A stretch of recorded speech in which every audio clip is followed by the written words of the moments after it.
Remember a few years ago when Darlington Raceway lost its Labor Day weekend to California Speedway? And then to add insult to injury, NASCAR saddled the egg-shaped Lady in Black with Mother's Day weekend for its scheduled race. Cynics said it was deliberate, that Darlington was set up to fail with that date on the schedule. It was an unwritten rule that Mother's Day weekend there were no races, that it was an unsellable date. But Darlington surprised everybody that first year. When handed lemons, they made lemonade.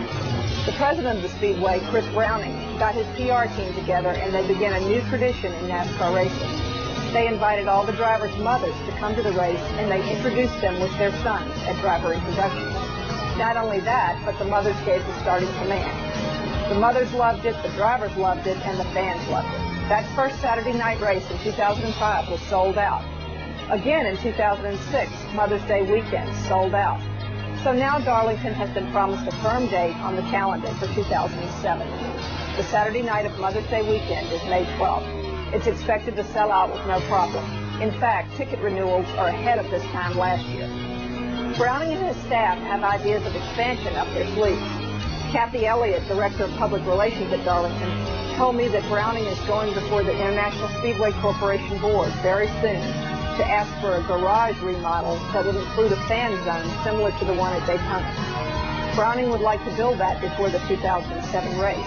The following year, he'd like to add 6,000 seats because he thinks he could have sold every last one of them these last 2 years. After that, the raceway needs repaving, said Elliott. It's NASCAR's oldest paved track, having held its first race in 1950.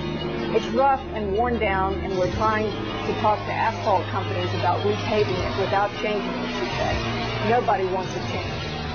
The repaving will come in 2008 or 2009. I hope ISC comes through with money for Darlington Raceway. It certainly deserves it. It's a unique track, loved by drivers and fans. I'm Mary Scully, editor of Racing Milestones magazine, and that's my point of view.